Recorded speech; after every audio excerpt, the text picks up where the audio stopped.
Disability persons, அதாவது இந்த ஊனமுற்றவர்கள் இருப்பாங்க, ஓகேவா, ஊனமுற்றவர்களா இருப்பாங்க, ஆக்சிடென்ட்ஸ் ஆனவங்களா இருப்பாங்க.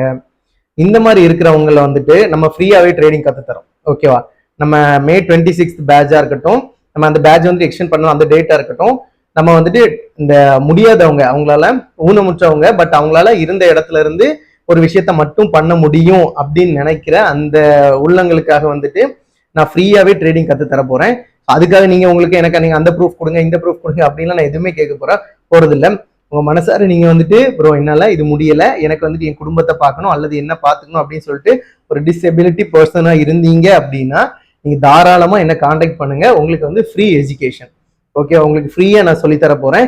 இன்ஃபேக்ட் நீங்க அதுல நல்ல ஒரு திறமையான ஆளா இருந்தீங்க அப்படின்னா நானே உங்களுக்கு அக்கௌண்ட் கொடுக்குறேன் ட்ரேட் பண்றதுக்கு, நீங்க அதை வச்சு ட்ரேட் பண்ணிக்கலாம், ஓகேவா. உங்ககிட்ட கேபிட்டல் இல்லாத பட்சத்தில் அதுக்கான ஹெல்ப் எல்லாமே நான் பண்ணி கொடுக்குறேன்.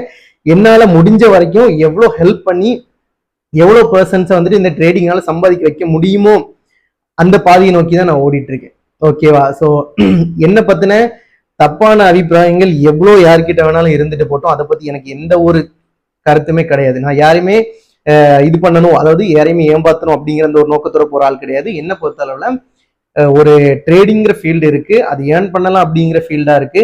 அதுல எவ்வளவு ஆட்களை உள்ள எடுத்துட்டு வர முடியும் அப்படிங்கிறது தான் என்னோட நோக்கமா இருக்கு, ஓகேவா. ஸோ அதனால அந்த மாதிரி டிசபிலிட்டி பர்சனா இருந்தீங்க அப்படின்னா, ஊனமுற்றோரா நீங்க இருந்தீங்க அப்படின்னா உங்களுக்கான ஃப்ரீ எஜுகேஷன் ரெடியா இருக்கு. நீங்க தாராளமா என்ன கான்டாக்ட் பண்ணுங்க. உங்களுக்கு எந்த ஒரு ரெஸ்ட்ரிக்ஷன்ஸுமே, உங்களுக்கு அந்த கொஸ்டின்ஸ் இந்த கொஸ்டின்ஸ் எதுவுமே கேட்காம சிம்பிளா உங்களை நான் ஜாயின் பண்ணி விட்டுட்டு நீங்க அதுல இருந்து ஏர்ன் பண்ற வரைக்கும் நாங்களை உங்களை வெளியே விடாம நான் வந்து நல்லா பாத்துக்கிறதுக்கான ஒரு விஷயத்த நான் வந்துட்டு பண்றேன், ஓகேவா.